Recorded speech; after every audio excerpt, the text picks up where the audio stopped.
શાસનપતિ સમર્થ ભગવાન મહાવીર સ્વામીના શ્રી ચરણોમાં મારા તમારા ભાવ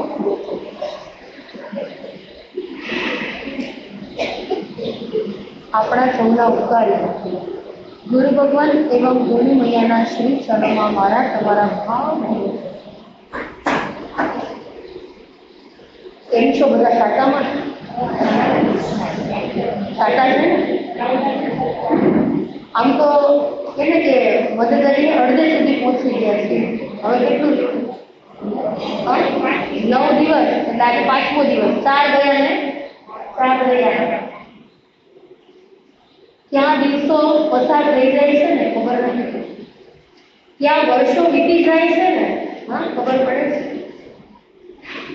આટલી ઉંમર થઈ ગઈ, 25 વર્ષ, 30 વર્ષ, 35 વર્ષ, 40 વર્ષ, કોઈને 70 વર્ષ, ખબર પડે ને? કાંઈ ખબર નથી પડતી. અરે કેટલા આ જગતની અંદર જન્મ લીધો, પોતાનું જીવન જીવ્યા અને અહીંયાથી ચાલ્યા. એટલે જ મેં કીધું કે બી ટુ ટી લાઈફ છે બર્થ ટુ ડેથ. બસ ખાલી વચ્ચે ચોઈસ કરવાની છે. મારે કેવું જીવવું છે, મારે જીવન કેવું જીવવું છે, એ ચોઈસ મને કરવાની છે.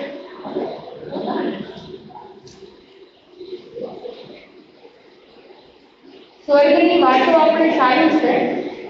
શું લાગે છે સ્વર્ગમાં હોય?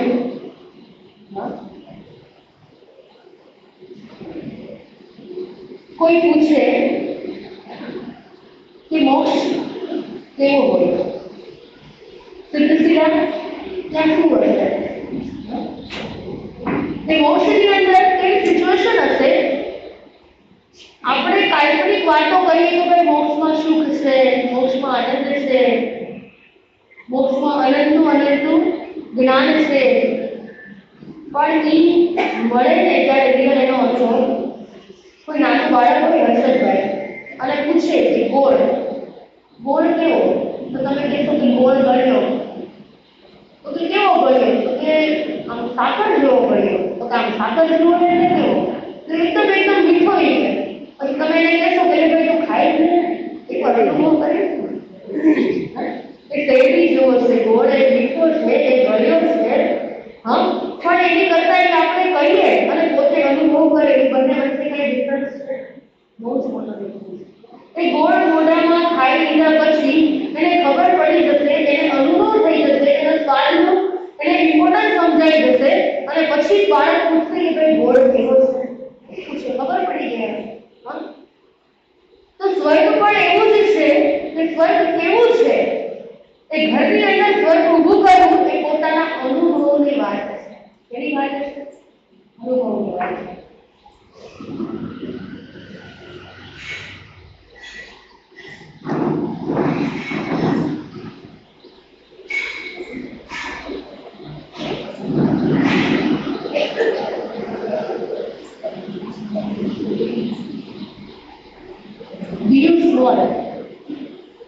નાના બનવું જોઈએ. કોને નાના બનવું વગર? સાચું કે કોને કોઈને નાના નથી બનવું, બધાને મોટા બનવું છે. બહુ સુંદર મજાની કવિએ એક વાત લખી છે કે તું નાનો હું મોટો, આ ખ્યાલ છે જગતનો ખોટો. તું નાનો હું મોટો, આ ખ્યાલ છે જગતનો ખોટો. ખારા જળનો ભર્યો દરિયો, ખારા જળનો ભર્યો દરિયો, મીઠા જળનો લોટો. દરિયાની અંદર પાણી કેટલું હોય? બરાબર, કેટલું બધું પાણી હોય, વિશાળ કાય દરિયો હોય, પણ એ દરિયાનું પાણી કેવું હોય? અને એક જ લોટો હોય, મીઠો હોય, એની અંદર પાણી મીઠું હોય. મહત્વ છે મીઠા પાણી. વ્યક્તિ નાનો હોય કે વ્યક્તિ મોટો હોય એ બહુ મહત્વનું નથી, પણ એના જીવનની અંદર કેવા ગુણો છે ને એ બહુ મોટી વાત છે. ઘણી વખત નાનાને પૂછીને ઘરમાં કરતા હોય. અમારા સાધુ સંતોના સમુદાયની અંદર પણ ઘણી વાર એવું હોય કે નાના કોઈ જ્ઞાની હોય, તો એટલું વ્યવહાર કુશળ હોય તો ઘરમાં પૂછીને કદાચ એનું સજેશન લઈને પણ કરતા હોય. એ નાના છે કે મોટા એ બહુ મોટી વાત નથી, પણ એના જીવનની અંદર ગુણો કેવા છે ને એ બહુ મોટી વાત છે. જ્યાં નાના અને મોટાની વાત આવે ને ત્યાં અહંકાર આવી જાય છે. શું આવી જાય છે? ઈગો. અને એ ઈગો એ જીવનની અંદર શું કરે છે? નુકસાન કરે છે. મને પૂછ્યા વગર કર્યું નહીં, મને પૂછવું તો જોઈએ ને, આટલો મોટો પ્રસંગ કર્યો પણ મને કોઈએ કીધું પણ બધી જ મીટિંગ થઈ ગઈ ને પછી લાસ્ટ મોમેન્ટે મને કેવડાવે. બધું પૂરું થઈ ગયું ને, બધું ડિસાઈડ થઈ ગયું ને, પછી છેલ્લે ખાલી મને પૂછવા માટે તેને ખાલી પૂછ્યું. બાકી આમ તો એટલું નક્કી જ હતું. મારી કોઈ કિંમત જ નથી, મારી કોઈ વેલ્યુએશન જ કોઈ વેલ્યુ જ નથી. વિચાર કરો કે આ જગતની અંદર અત્યાર સુધી કિંમત થઈ છે કોની થઈ છે? આ જગતની અંદર અત્યાર સુધી એ ગુણગાન ગવાયા છે, એ આગળના પાના ઉપર નામ આવ્યું છે, શ્રી મહાન વિભૂતિઓ થઈ ગયા છે, શ્રી મહાન પુરુષો થઈ ગયા. તેના કારણે જે કામ કરે ને એનું નામ આવ્યા વગર રહે. જે કામ કરે ને એનું નામ આવ્યા વગર રહે ને, પણ જે અભિમાન કરે ને એનું નામ ત્યાં ચાલ્યું જાય ને ખબર નથી પડતી. અરે ચક્રવર્તી જીવન ચક્રવર્તી, આ બાજુ છે તીર્થંકર, તીર્થંકરના જબરજસ્ત પુણ્ય અને એની સામે ચક્રવર્તીના પણ એવા જબરજસ્ત પુણ્ય, પણ એ ચક્રવર્તી ક્યાં નામ લખે? કઈ જગ્યાએ નામ લખે?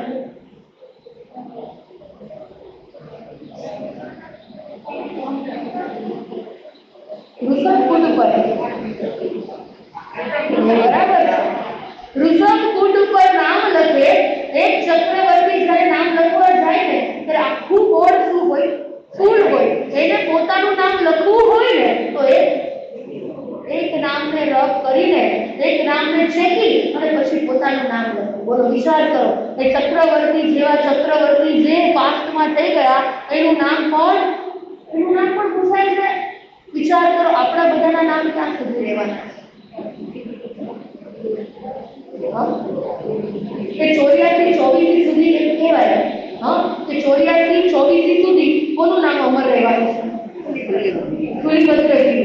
84 સુધી બધા તીર્થંકરોના નામ આપણને કેટલા યાદ છે? તો કે આપણને કેટલા યાદ છે? તો કે અત્યાર સુધીમાં અત્યારના 24. આના પછીના કોણ 24 થી થવાના છે એ ખબર છે. આના પહેલા કોણ થઈ ગયા એ ખબર છે, પણ એનાથી વધારે ખબર નથી. આપણું નામ ક્યાં સુધી યાદ રાખશે લોકો? 1 વર્ષ, 2 વર્ષ, 5 વર્ષ, 10 વર્ષ, 15 વર્ષ, કમલભાઈ કેટલા વર્ષ સુધી આપણને યાદ રાખશે?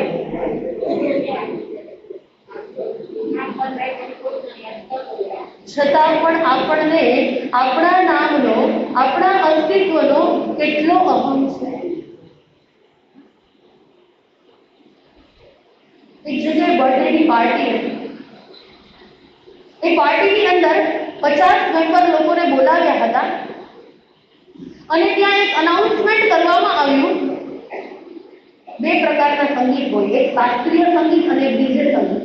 શાસ્ત્રીય સંગીત એટલે લતા મંગેશકર ગાય ને એટલે ખાલી આપણું માથું ડોલે, અને ડીજેમાં છે ને કોણ ગાય? પેલો માઇકલ જેક્સન, એટલે બધું આખું શરીર. 2 પ્રકારના આ સાઉન્ડ સિસ્ટમ હોય. અને અહીંયા 50 જણાને અનાઉન્સમેન્ટ કરવામાં આવ્યું કે તમે જે સ્થાન ઉપર ઊભા છો ત્યાં ઉપર બલૂન, તમારા જ નામના એ ગેસના બલૂન ઉપર રાખ્યા છે. તમને 15 મિનિટનો ટાઈમ આપ્યો છે. હર્ષદભાઈ, તમે તમારા નામનું બલૂન શોધી લો. અને આ બાજુ એ ડીજે સાઉન્ડ સ્ટાર્ટ કરવામાં આવ્યું. બધા પોતે શું કરે? દોરી ખેંચે અને જોવે. ઓહો, આમાં તો હર્ષદભાઈનું નામ છે. દેશભાઈ ખાવા દે. ફરી પાછું બલૂન ખેંચે અને જ્યોતિબેન કે આમાં તો મારું નામ નથી, ઓલા જયશ્રીબેનનું નામ પાછું સાવા. 15 મિનિટ પૂરી થઈ ગઈ, પોતાના હાથમાં કોઈનું નામ ન આવ્યું. વિચાર કરો, પોતાના હાથમાં કોઈનું નામ ન આવ્યું. ફરી પાછું અનાઉન્સમેન્ટ કરવામાં આવ્યું કે ઓકે, નો પ્રોબ્લેમ, હવે તમારા હાથમાં જે પણ બલૂન આવે ને એ જેના નામનું હોય ને એને હાથમાં જઈને આપી દેજો.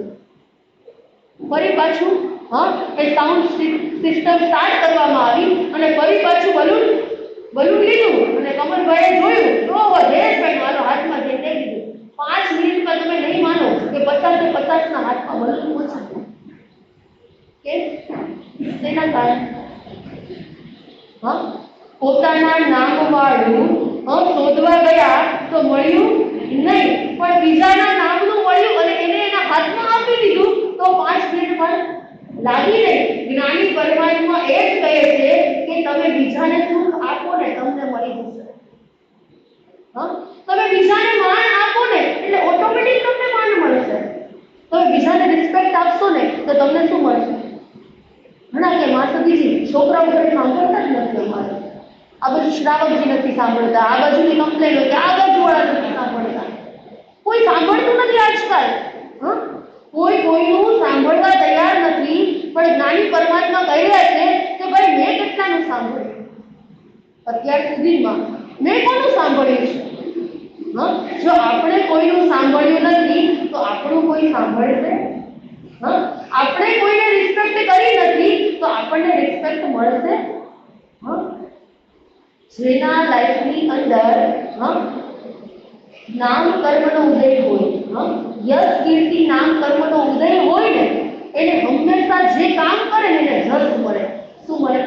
એવું કહે છે આગમકારો કહી રહ્યા છે આગમની અંદર કે 8 કર્મો છે એ સારા કર્મો પણ હોય, એની અંદર ખરાબ કર્મો પણ હોય. એમાં યશ નામ કીર્તિ કર્મનો ઉદય હોય અને એક બાજુ અપયશ નામ કીર્તિ કર્મનો ઉદય હોય. અપયશ એટલે ગમે એટલું કરે ને જસ મળે જ નહીં. અને એક વ્યક્તિ સાવ થોડું કરે ને અને એને મળી જાય. જ્યોતિષની અંદર એવું કહેવામાં આવે, જ્યોતિષ શાસ્ત્રની અંદર કે તમારા હાથની અંદર જો ગુરુનો પર્વત હોય ને, ગુરુનો પર્વત, ઓકે ખબર નથી, જાણતા નથી, કોઈ આવતા નહીં. હમણાં એમ વ્યાખ્યાન પૂરું થઈને નહીં લાગી જાય મારે સાંભળ્યું છે આવું. એ જ્યોતિષકારો કહી રહ્યા છે કે હાથની અંદર એ ગુરુ નામનો પર્વત જેનો ઉપર હોય ને એને ગમે ત્યાં જાય ને એને યશ મળે મળે ને મળે. એનું ધાર્યું થાય ને થાય જ. એ કેમ બધા કરે? પણ હું તો તમને એમ કહું કે એ પર્વત આપણો હોય કે ન હોય, સાંભળજો, બહુ જોવાની જરૂર નથી. તે પર્વત હોય કે ન હોય, પણ આપણે આપણા હૃદયમાં ગુરુને રાખીએ ને, આપણા હૃદયની અંદર પરમાત્માને રાખીએ ને અને જો સારા ભાવ હોય ને તો ગમે તે પર્વત હોય પણ આપણું બધા કોઈ મારું સાંભળતું નથી. પણ વિચાર કરો કે પાસ્ટમાં મેં કોનું સાંભળ્યું? કોઈ મારું સન્માન આપતું નથી પણ પાસ્ટમાં મેં કેટલા લોકોને સન્માન આપ્યું? કોઈ અમારો વિનય કરતું નથી, અમને રિસ્પેક્ટ અમારું કરતું નથી, પણ ભવિષ્ય કાળમાં મેં કોઈને કર્યું છે ખરા? જે આપણે કરીએ ને એ જ આપણને મળે છે. જે આપણે કર્યું છે ને એ જ આપણને રિટર્ન. આ યુનિવર્સનો નિયમ છે, તમે જેવું કરશો ને એવું જ તમને પાછું રિટર્ન મળવાનું છે. એટલે મનમાંથી જે બેમ છે, મનમાં હું નાનો હું મોટો, મારું જ નામ આગળ થવું જોઈએ, મારું જ પદ ઉપર હોવું જોઈએ. પણ વિચાર કરો કે આ વર્લ્ડની અંદર જેટલા પણ નામ આવ્યા, જેટલા પણ નામ અમર થઈ ગયા એ શેના કારણે થયા છે? એને નેટવર્કની ભાવના રાખી છે, એના જીવનને જતું કરવાની ભાવના રાખી છે, એના લાઈફમાં એને કોઈને રિસ્પેક્ટ આપ્યો છે અને પછી એ જીવનમાં આગળ આવ્યા છે.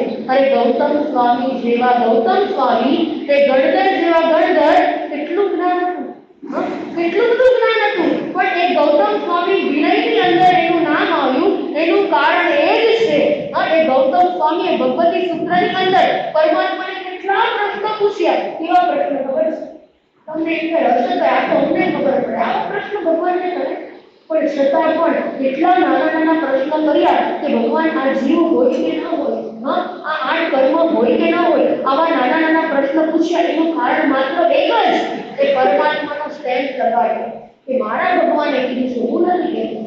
તું કીધું છે, આ મારા પ્રભુએ કીધું છે, હું કહેતો નથી. પ્રભુની જવાબદારી વધારે કે કમિટી મેમ્બરની જવાબદારી કોને વધારે? સાચું કહેજો, ટેન્શન કોને વધારે? કોને વધારે? અરે આપણે કઈ ધીરે ધીરે થાય કે ન થાય? કઈ મેનેજમેન્ટ થયું કે ન થયું? ભાઈ હર્ષદભાઈ પૂછે. અને જે વ્યક્તિ નાના બને છે ને એ હંમેશા શું થઈ જાય છે? છૂટી જાય છે. જે વ્યક્તિ નાના બને છે ને એને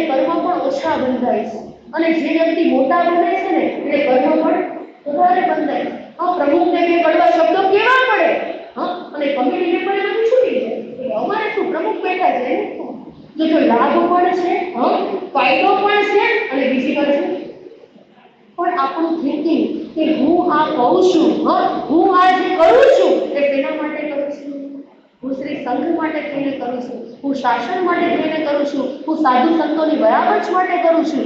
જો એ ઉત્કૃષ્ટ ભાવે કરે ને તો હંમેશા કર્મોની નિર્જરા અને પુણ્યનો બંધ થયા વગર જ્યાં જ્યાં અમારું ચાતુર્માસ હોય ત્યાં એવરી યર અમે એક શિબિર રાખીએ ઓનલી ફોર કમિટી મેમ્બર્સ.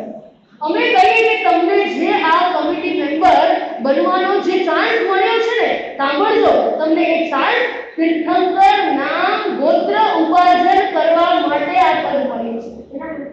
તીર્થંકર નામ ગોત્ર ઉપાર્જન, વિચાર કરો કે અહીંયા 300 ઘર 400 ઘર હશે, એમાંથી સિલેક્ટેડ તમે 5 જણા 10 જણા 15 જણા તમને જ આ લાભ મળ્યો.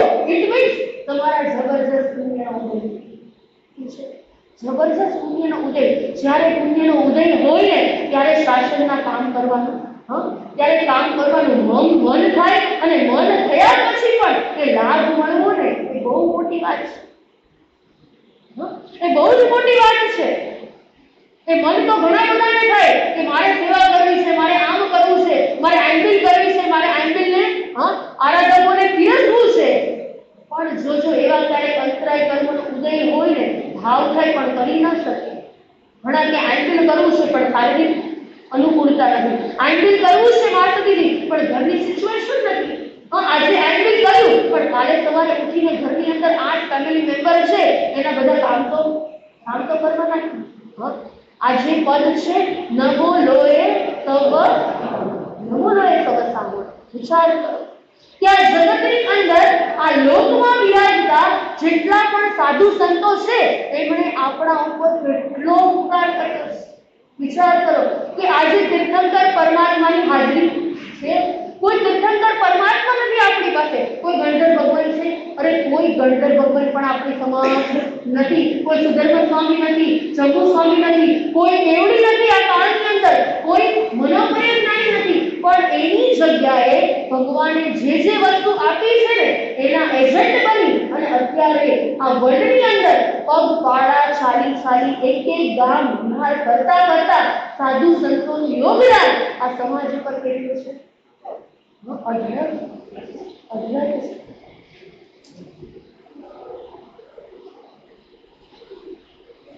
આપણી વાત ચાલુ છે એ આશાની, આશાના પણ ઉત્કૃષ્ટ ભાવ છે.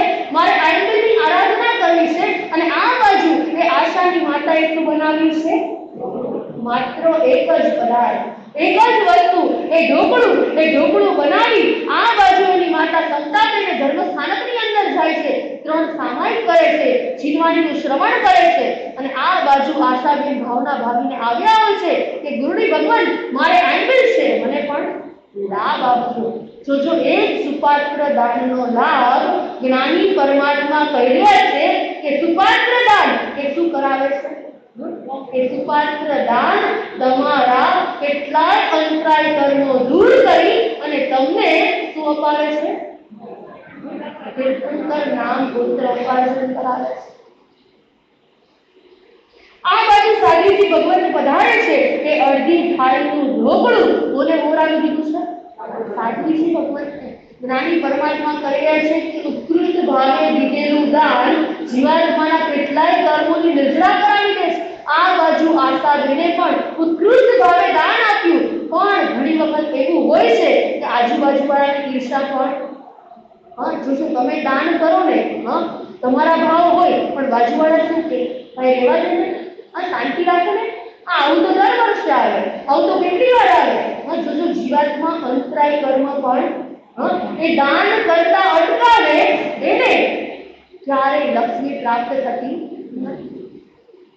હવે આ બાજુમાં રહેલા મમતાબેન મનની અંદર વિચાર કરે છે કે ઘરમાં ખાવાનું પણ નથી અને છતાં આ આશાએ શું કર્યું?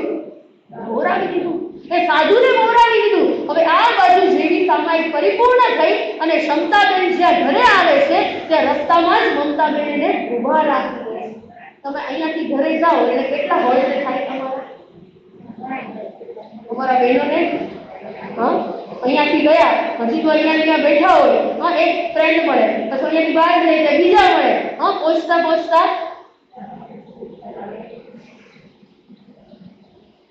અહીંયા પણ મમતાબેન આ સમતાબેનને કહે છે કે સાંભળ, તું થોડી વાર તો મારી પાસે ઊભી રહે. આ બાજુ એ સમતાબેન કહી રહ્યા છે, ના, મારી દીકરીને આજે આયંબિલ છે એટલે મારે શું કરવું છે? ઘરે જવું છે. એ ભૂખી હશે. અને મમતાબેન કહી રહ્યા છે, અરે તારી દીકરી તું ભૂખી રહે, અરે હમણાં જ પેલા સાધુ ગયા અને એને બધું જ ખોરાવી દીધું, એને કઈ ખાવાનું રાખ્યું નથી. હવે આ બાજુ સમતાબેનના મનની અંદર વિચાર આવે છે, જો આપણા જીવનમાં પણ સમતા હોય અને મમતા આવી જાય ને એટલે શું થઈ જાય? જ્યાં મારાપણાનો ભાવ આવે ને ત્યાં જીવાત્માને શું થાય છે? ત્યાં દુઃખ. જ્યાં મારાપણાનો ભાવ ત્યાં દુઃખનું કારણ ઊભું રહે છે. આ ઘર તો કે મારું, આ પરિવાર તો કે મારો, આ કુટુંબ તો કે મારું, શું છે મારું? આ દીકરો તો કે મારો, આ દીકરી તો મારું. જ્યાં જ્યાં જીવે મારું મારું મારું ભર્યું છે ને ત્યાં શું થયું છે? ઘણી વાર ગુરુદેવ અમારા કહે કે જે મારું મારું મારું કરે ને તે સૌથી વધારે માર ખાય. કોઈને કહેવાનું નથી, પછી ઘરે જઈને એમ કે મારું મારું હવે તમે બધા જ મને મારો. મનમાં સમજવાનું છે, જેટલું આપણે પોતાના માનીએ કે આ મારા પોતાના છે, આ પોતાના છે, આ પોતાના છે, જેટલા પોતાના એ જ સૌથી વધારે પોઈઝન આપનાર હોય છે. તમારા બધાના લાઈફમાં છે આ મારું છે કે નથી? વ્યવહારિક રીતે છે કે પછી નિશ્ચયથી છે? જો વ્યવહારમાં મારું કેવું ને એ અલગ વાત છે, અને નિશ્ચયથી મારું કેવું ને આ બંને વસ્તુ અલગ છે. જ્ઞાની પરમાત્માએ આગમની અંદર તો અમને એવું કીધું છે, રજોહરણ હોય ને, રજોહરણ એ કોનો હોય? અમારો હોય. બધાના રજોહરણ શું હોય? અલગ અલગ હોય. જ્યારે અમે દીક્ષા લઈએ ત્યારે દીક્ષાના પ્રતીક રૂપે અમને જીવોની જતના પાડવા માટે થઈને જે રજોહરણ આપે ને એને પણ અમે કહીએ કે આ મારો છે. પણ ભગવાન તો એવું કહે છે કે મનમાં તો એવું સમજવાનું છે કે આ મારી નિશ્રાનો રજોહરણ છે. કેનો છે? આ મારી નિશ્રાનો છે. તો રજોરણ જેવો રજોરણ પદાર્થ જે નિર્જીવ છે પણ એની અંદર પણ જીવાત્માને આસક્તિ ન રહે, એની અંદર પણ જીવાત્માને મમત્વ ન રહે, એટલે શું કીધું ભગવાને? મારી નિશ્રાનો છે. એમ તમારા પણ સાનિધ્યની અંદર જે પણ હોય ને તું મનમાં શું વિચારવાનું? બહાર નહીં કહેવાનું કે અમારો દીકરો નથી, એવું ના કહેવાય. પણ વિચારવાનું કે આ જે દરેક વ્યક્તિ મારી સાથે જેટલા પણ સંબંધો છે ને એ કર્મના ઉદય એ ઋણાનુબંધના કારણે આજે સાથે છે અને કાલે ન પણ હોય. એક આપણો છે ને ધર્મ બે પ્રકારના છે, એક વ્યવહાર ધર્મ અને એક નિશ્ચય ધર્મ. જોજો બંને ધર્મ એટલા જ ઇમ્પોર્ટન્ટ છે. બંને જ ધર્મો એટલા જ ઇમ્પોર્ટન્ટ છે. તમારું સ્કૂટર હોય એના બે વ્હીલ હોય, જો એક હોય તો ચાલે ન ચાલે. એમ ધર્મની અંદર પણ આ બે પ્રકારના વ્હીલ છે, એક છે વ્યવહાર અને બીજું છે નિશ્ચય. એ નિશ્ચય ભાષા એ નિશ્ચય એ મનની અંદર સમજવાનું છે કે આ ખાલી હું જે કહું છું ને એ વ્યવહારથી મારું છે, પણ અંદરથી તો આ કોઈ મારું, આ શરીર પણ મારું નથી. આ શરીર પણ મારું નથી. મને આ જે આંખેથી દેખાતા દરેક વ્યક્તિ, દરેક ઉદ્ગલ, દરેક પદાર્થ એ બધા જ કેવા છે? એ કોઈ મારા નથી. આ બસ કર્મના ઉદયે મને બધા મળ્યા છે. ઋણાનુબંધે મને બધા મળ્યા છે. તો જોજો દુઃખ ઓછું લાગશે. શું લાગશે ઓછું? જ્યાં મારાપણાનો ભાવ હોય ને ત્યાં દુઃખ વધી જાય. તમે બાજુમાં તમારા બાજુમાં નેબર હોય, એનો છોકરો કદાચ બહુ મોટી મિસ્ટેક કરે અથવા તો આઉટલાઈન ઉપર હોય, તમને કેટલું દુઃખ થાય? બહુ દુઃખ થાય? ન થાય. પણ જો તમારો જ દીકરો કોઈ આઉટલાઈન ઉપર હોય તો કોઈ મિસ્ટેક કરે તો વધારે દુઃખ લાગે. કારણ કે જ્યાં મારું માન્યું છે ને ત્યાં દુઃખ વધ્યું છે.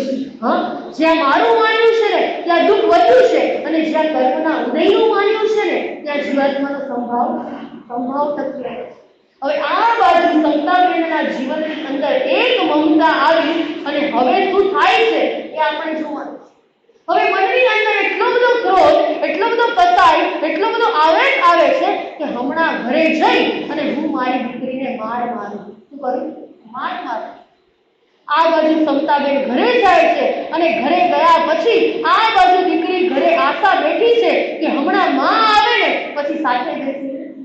સાથે બેસીને જમશું. એ પહેલાના જમાનામાં શું હતું? સાથે બેસીને.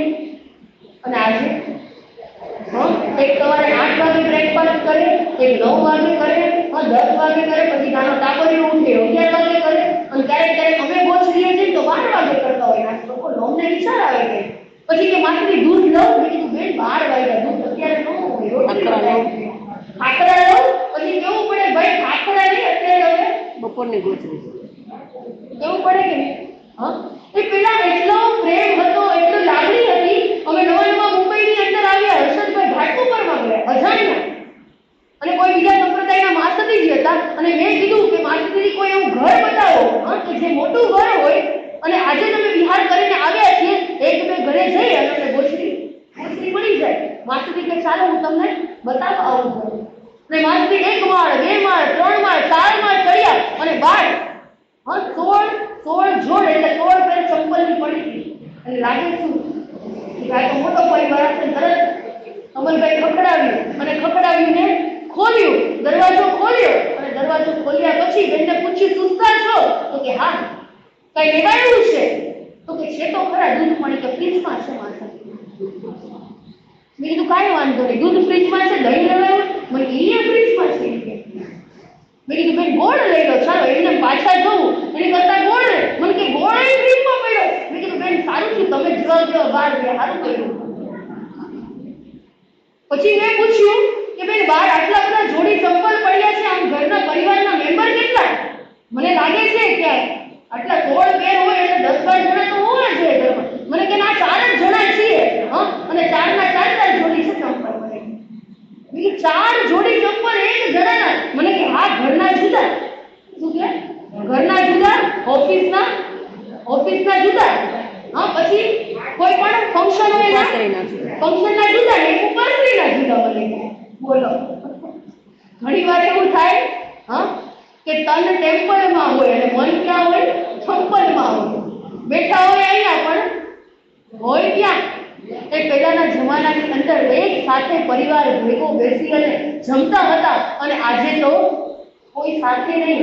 એક ક્યારે બેસે જમવા અને એક કેટલા વાગે આવે, આજે કોઈના જો આખા દિવસની અંદર કોઈ લાઈફસ્ટાઈલની અંદર કોઈ ટાઈમ ફિક્સ જ નથી.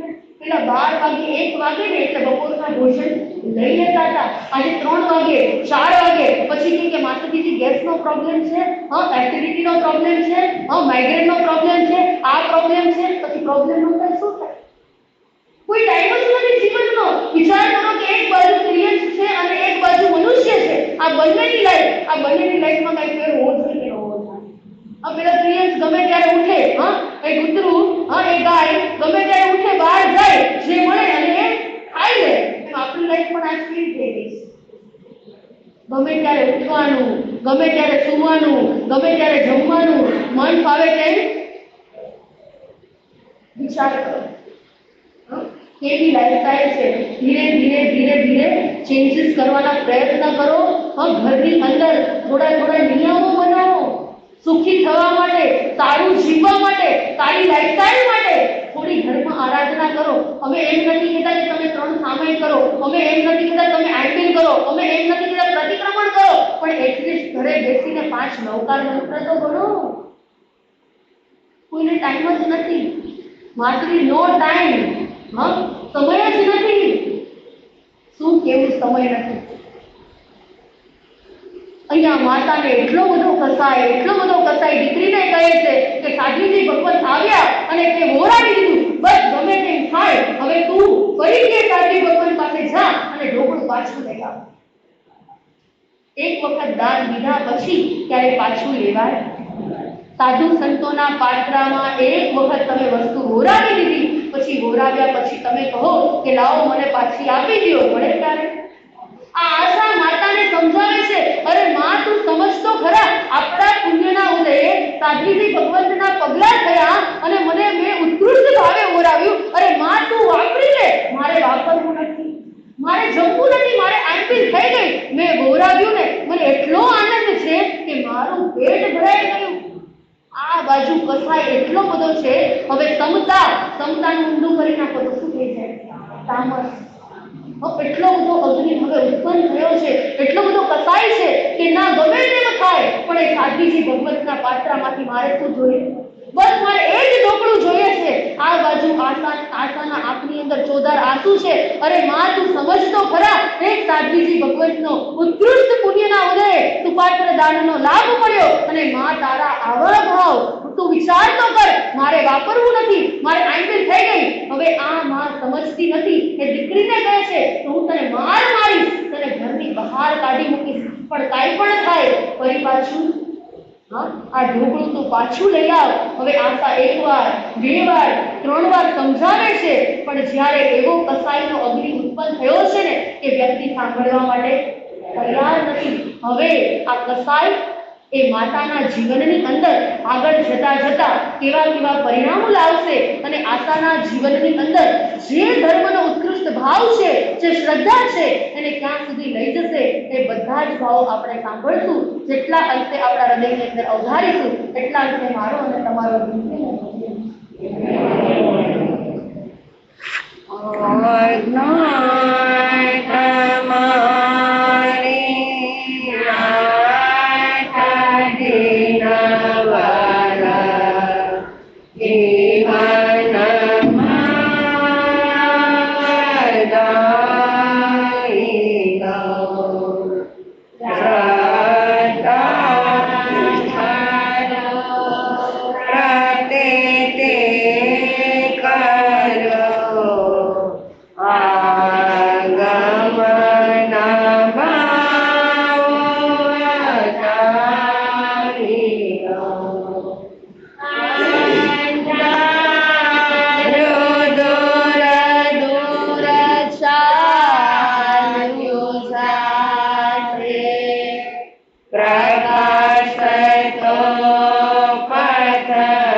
ભવોભવની ભેદી છે જેમણે ભ્રાંતિ, આત્મા કલ્યાણને કરી રહ્યા છે ક્રાંતિ,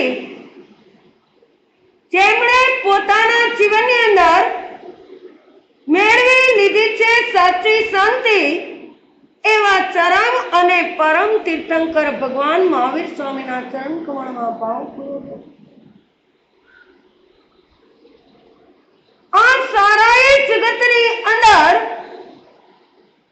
જ્યારે જીવાત્મા સંસાર છોડે છે અને એક સંયમ અંગીકાર કરે અને ત્યારે એ સાધુ બને છે. અરે આ પૃથ્વીના પટાંગણ ઉપર કેટલાય આત્માઓ જન્મે છે અને ભોગને છોડી અને યોગી બની જાય છે. કેટલાય જીવાત્માઓ સંસાર છોડી અને સાધુ બની જાય છે. કેટલાય જીવાત્માઓ આ સંસારની અંદર અનેક વસ્તુઓનો ત્યાગ કરી અનાસક્ત બની જાય છે અને કેટલાય અણગાર બની જાય છે. એવો આજનો અણગાર પદનો 5મો દિવસ. કેટલામો દિવસ? આ પાંચ આજના દિવસ એટલે ભગવાન કહી રહ્યા છે સાધનાથી ઇતિ સાધુ. જે સાધના કરે એને કહેવામાં આવે છે સાધુ. પણ સાધુ ક્યારે બનાય? ક્યારે બનાય સાધુ? આ સંસાર છોડે ત્યારે સાધુ બનાય. અરે સંયમ અંગીકાર કરે ત્યારે સાધુ બનાય. અરે કોઈ વ્યક્તિ એમ કે કે મારે રાતોરાત હર્ષદભાઈ કરોડપતિ બનવું છે, તો કોઈ તમારા ઘરે આવીને કરોડ રૂપિયા આપી જાય ખરા? તો કેવી રીતે બનાય કરોડપતિ?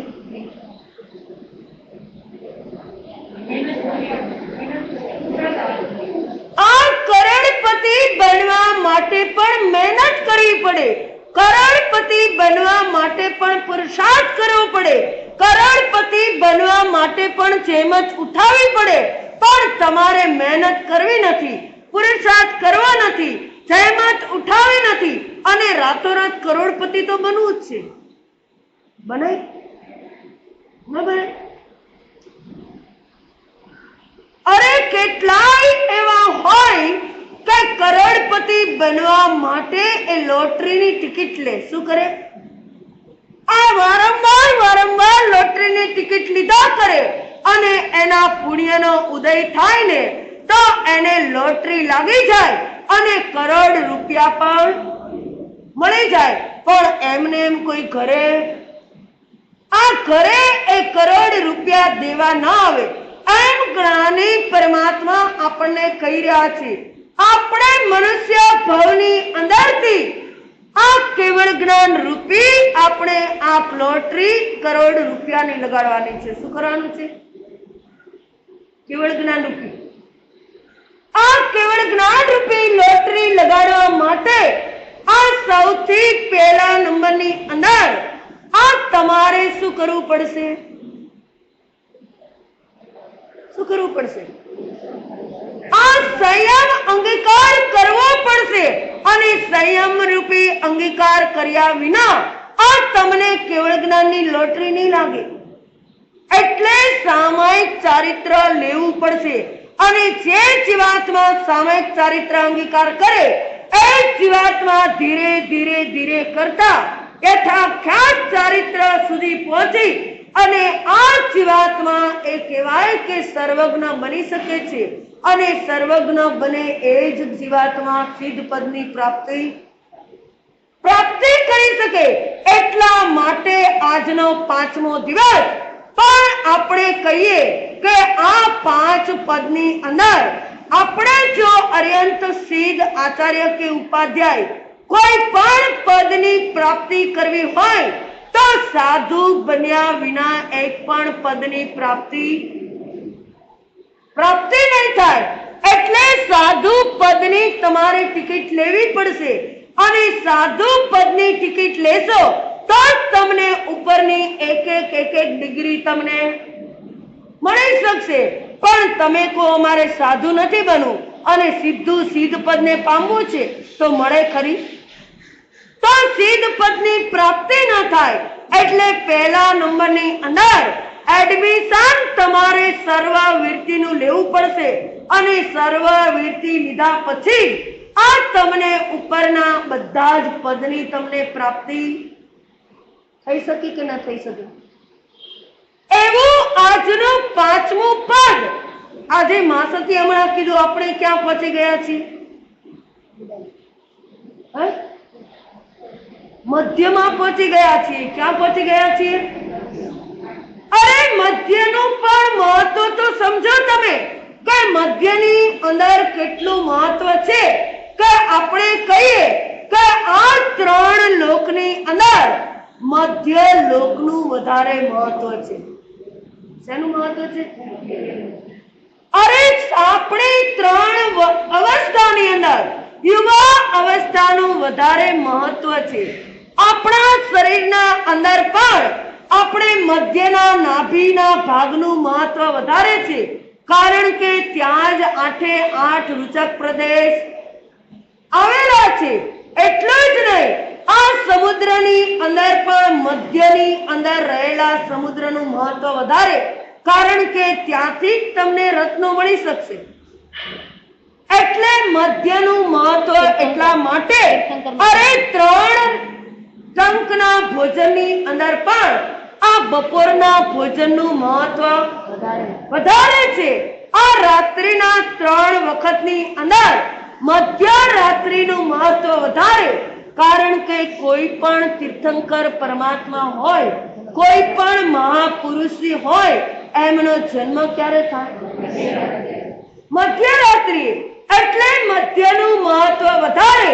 એમ 5 પદની અંદર પણ આ નમો લોહી સવ સાવણમ પદનું વધારે.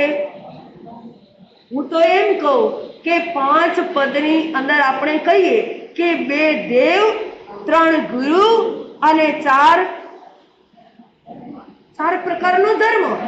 આ 9 પદની અંદર તમે વિચાર કરશો ને તો હું તો કહું કે 3 પદ ગુરુના છે ને એનું મહત્વ વધારે છે. કારણ કે 5 પદની દ્રષ્ટિએ જુઓ ને તમે તો આચાર્ય ભગવંતનું પદ એ મધ્યમાં છે. 5 પદમાં બરાબર. અર્યંત અને સિદ્ધ ત્રીજો નંબર આચાર્ય, અને ત્યાર પછી ઉપાધ્યાય ને સાધુ સાધુ. એટલે આચાર્યનું પદ મધ્યમાં. અરે ગુરુની વાત કરતા હોય ને ત્યારે આચાર્ય, ઉપાધ્યાય અને સાધુ સાધુ આ 3 આપણા ગુરુ. એમાં મધ્યમાં કોણ આવ્યું? ઉપાધ્યાય. એટલે ઉપાધ્યાય ભગવાન પણ મધ્યની અંદર આવ્યા. અને જ્યારે 9 પદની વાત કરીએ ને આપણે ત્યારે નમો લોહે સવસાળમ મધ્યમાં આવે. શું આવ્યું? એટલે આ 9 પદની અંદર આ ગુરુના 3 પદ એટલા મહત્વના અને મધ્યમાં રહેલા છે કે આપણે બધાએ એની બરાબર આરાધના કરવી જોઈએ. કારણ કે આ સારા એ જગતની અંદર આપણે કહીએ કે આચાર્ય એ આપણા પ્રેરક ગુરુ છે અને ઉપાધ્યાય એ આપણા કયા ગુરુ છે? સહાયક ગુરુ છે. અને સાધુ ભગવંતો પાસે જ્યારે આ સરસ મજાની આવી સરસ મજાની શૈલી છે ત્યારે આપણે વિચાર કરવાનો કે આચાર્યની પાસે જો સાધુ ભગવંતોની સેના ન હોય તો આચાર્ય અને ઉપાધ્યાય કરે શું? એક રાજા, આચાર્ય એ રાજા છે, ઉપાધ્યાય એ પ્રધાન છે. પણ આ રાજા અને પ્રધાન પાસે જો સુભટોની સેના ન હોય તો એ યુદ્ધ કેવી રીતે કરી શકે? થાય ખરું યુદ્ધ? ના થાય. અરે એવી જ રીતે આ આચાર્યની પાસે કહીએ કે આવી સુંદર મજાની અર્થની વાચના આપતા હોય, ઉપાધ્યાય ભગવાન સૂત્રની વાચના આપતા હોય, પણ જેમની પાસે સાધુ સમુદાય જ ન હોય તો એ વાચના કોને આપે? આપે ખરા વાચના? એટલે આ પંચમ આરાની અંદર આ વધારેમાં વધારે જો મહત્વ હોય ને તો સાધુ ભગવંતોનું મહત્વ છે. કોનું? કે જેમણે સંયમ અંગીકાર કર્યા છે એવા સાધુ ભગવંતોનું મહત્વ એમની અત્યારે આ પંચમ આરાની અંદર આ જાઓ જલાલી હોય અને શાસન જો જેના ઉપર બરાબર ટકી રહ્યું હોય ને તો સાધુ ભગવંતોના આધારે. કોના આધારે? અને આ શાસન ક્યાં સુધી ચાલવાનું છે? કોના આધારે ચાલવાનું છે?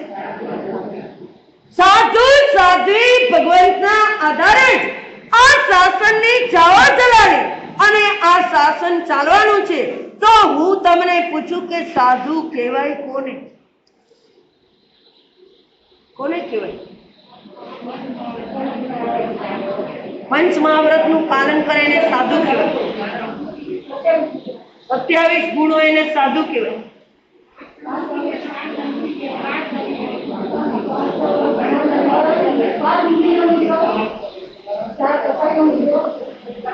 મારે 27 ગુણ નથી ગણાવવા, હું છેલ્લે ગણાવી છું બધું. તો હું તો તમને એટલું જ પૂછું કે સાધુ કોને કહેવાય?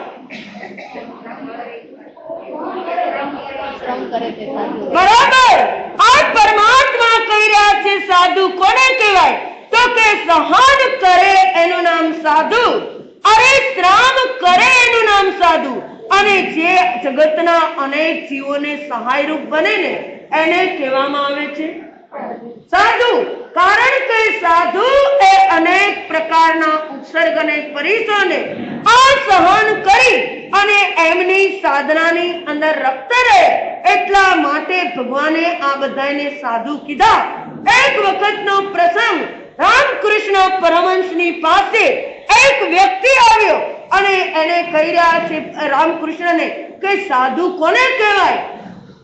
ત્યારે પેલા રામકૃષ્ણ પરમહંસ આવેલી વ્યક્તિને પૂછે છે, તમે સાધુ કોને કહો? તમારી વ્યાખ્યા શું રહેલી છે સાધુ? તમારી જેમ બધાએ જવાબ આપે કે સાધના કરે તે સાધુ, સંયમ અંગીકાર કરે તે સાધુ, કોઈ કે 5 મહાવ્રતનું પાલન કરે એ સાધુ.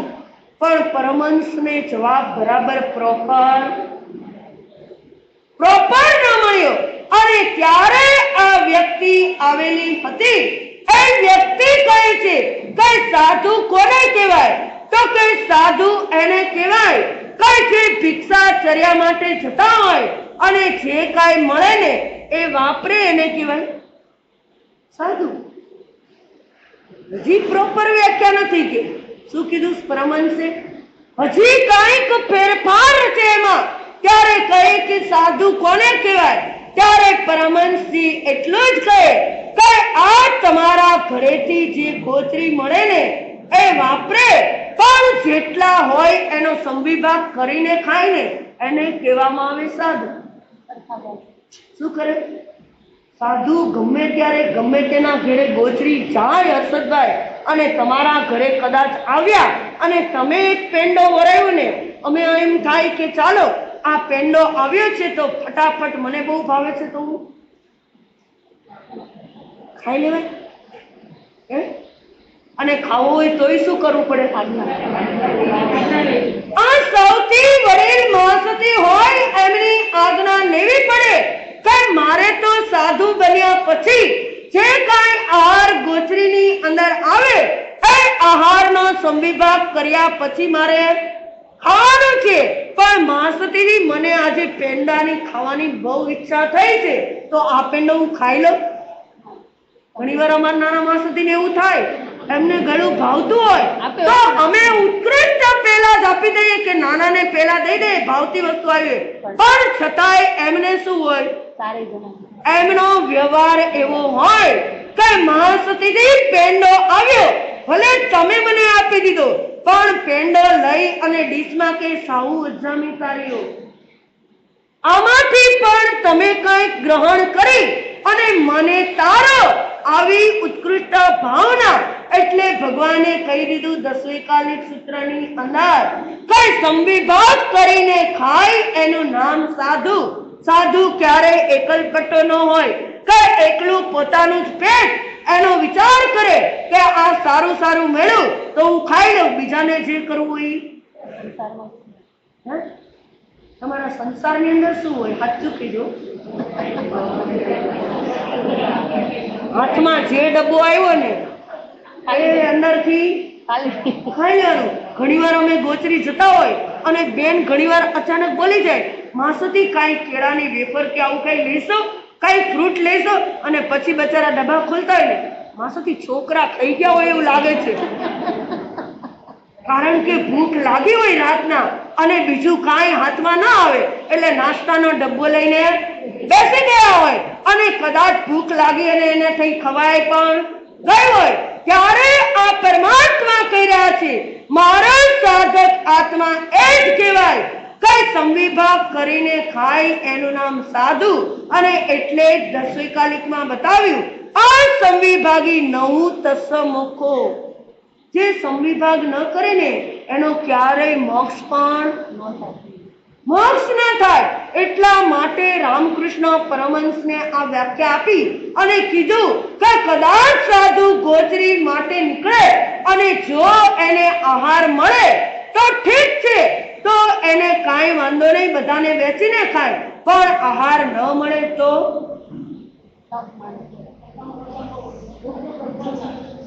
આહાર મળે તો એ ભેગા મળીને ખાય કે અમારા બધાની સંયમની વૃદ્ધિ થશે.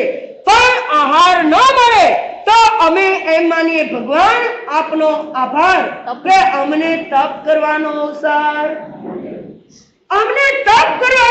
મળે. એટલે આ ભગવાને અમને કીધું કે આહાર મળે તો તમારે સંયમની વૃદ્ધિ, અને જો તમને આહાર ન મળે તો તમારા તપની પણ વૃદ્ધિ થાય. એટલા માટે આપણને ભગવાને કીધું કે સાધુ આવા હોય. અને ભગવાન એમ કહ્યા છે કે આ 5 પદની અંદર ભગવાને પાંચમા પદમાં નમો લોયે સર્વ સવર્ણમ કેમ મૂક્યો છે? નમો લોયે સર્વ અરિયંતાણમ, નમો લોયે સર્વ સિદ્ધાણમ, નમો લોયે સર્વ આયર્યાણમ, નમો લોયે સર્વ ઉવજાણમ ન મૂક્યું અને નમો લોયે સર્વ સાવણમ જ કેમ મૂક્યું?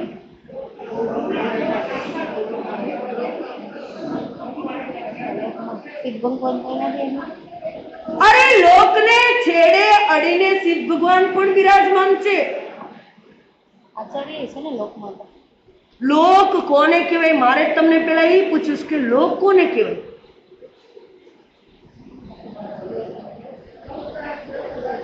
સૌદ રાજલોકને લોક કહેવાય.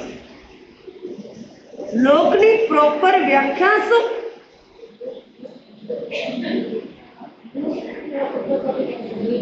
લુક શબ્દ ઉપરથી પડ્યું પણ શું કહેવાય એને? લોક એને કહેવાય કે જેની અંદર 6 દ્રવ્ય સમાયેલા છે એનું નામ છે લોક. શું છે? આ ધર્મસ્થિકાય, અધર્મસ્થિકાય, આકાશાસ્ત્રિકાય, કાળ, જીવ અને પૂતગલ, આ 6 દ્રવ્યથી ભરેલો એવો લોક, એનું નામ છે લોક. આવા 3 લોક છે: ઉર્ધ્વલોક, અધોલોક અને ત્રિચોલોક.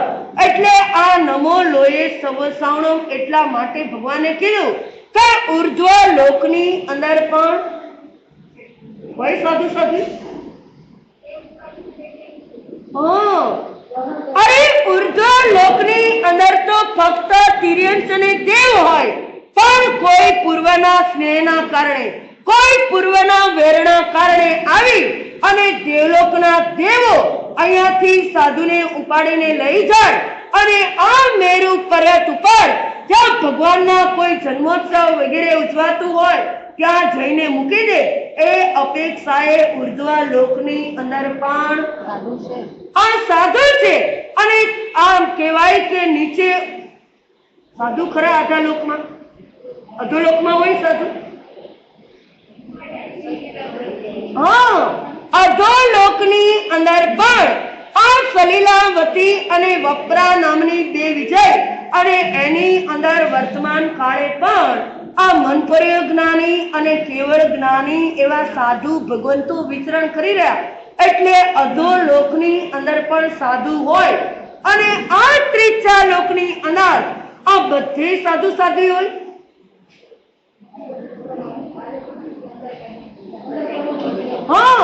આ ત્રીજા લોકની અંદર પણ અસંખ્યાત દ્વીપ અને સમુદ્ર, એની મધ્યની અંદર ફક્ત એક જંબુદ્વીપ. આ જંબુદ્વીપની અંદર પણ ભરત, ઈરત અને મહાવિદ્ય ક્ષેત્ર, એમાં કર્મ ભૂમિના 15 ક્ષેત્રની અંદર જ આ ફક્ત સાધુ ભગવંતો હોય. એટલા માટે ભગવાને કીધું કે 3 લોકની અંદર સાધુ સાધુ હોય. એટલે 5મા પદની અંદર જ આ નમો લોયે સર્વ સવર્ણમ મૂક્યું. બીજે ક્યાંય ન મૂક્યું. ક્યાં મૂક્યું? આ સાધુ આપણને આપે શું?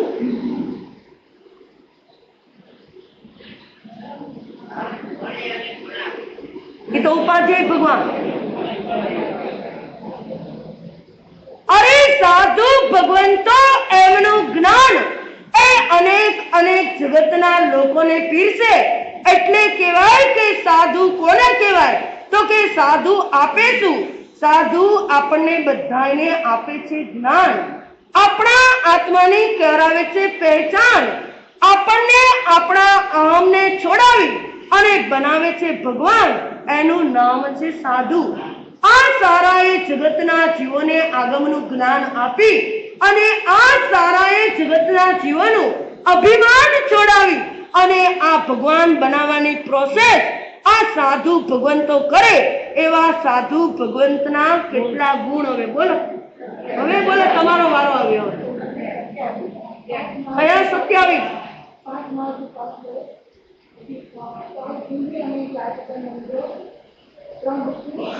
3 ગુપ્તી નહીં આવે આજે.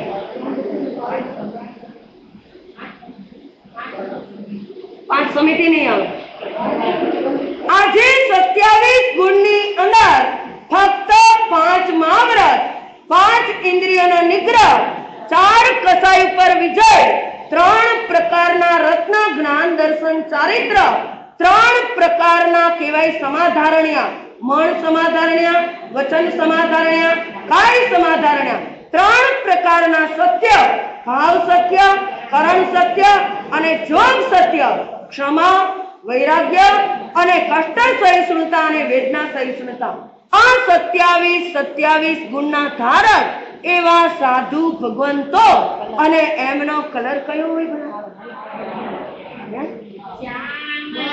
વરણે રે કોણ બિરાજે, સાધુ ગુણ ગુણજાર.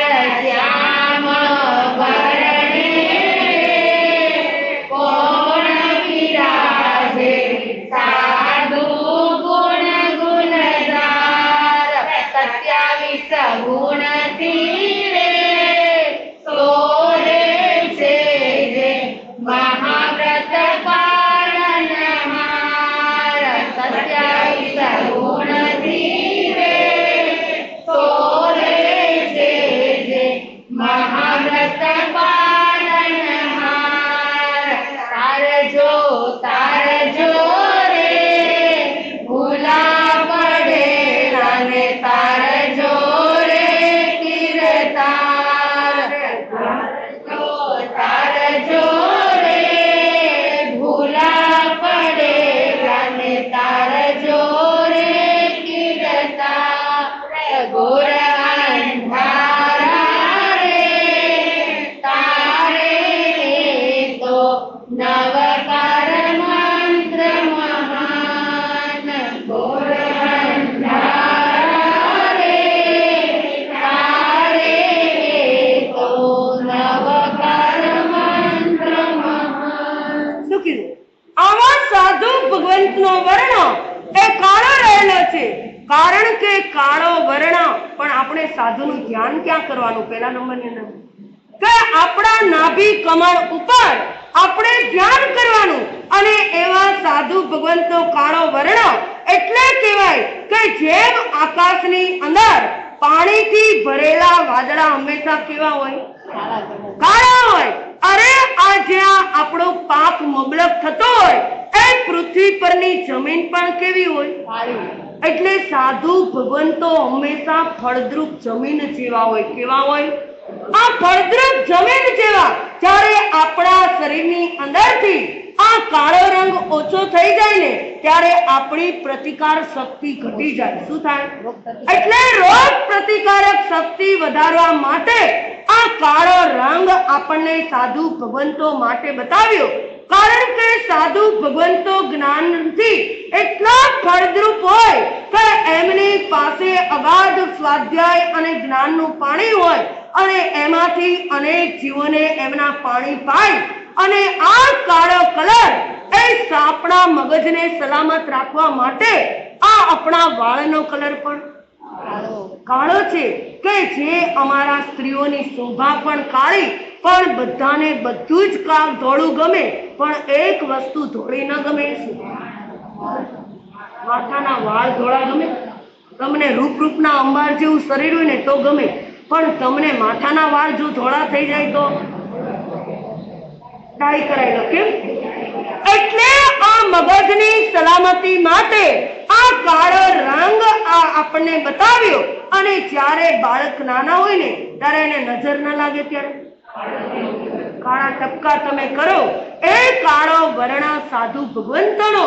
એવા જ આ સાધુ ભગવંતો આ 27 ગુણના ધારક.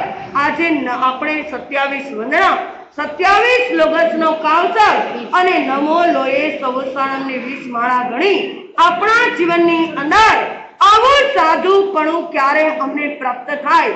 અમે પણ આ સાધુમાંથી ક્યારે સર્વજ્ઞ બનીએ અને સર્વજ્ઞ બની અનંતા સુખની પ્રાપ્તિ કરી અમારા જન્મ જરા મરણના ફેરા મિટાવી એવી પરમાત્માને આજે પ્રાર્થના અને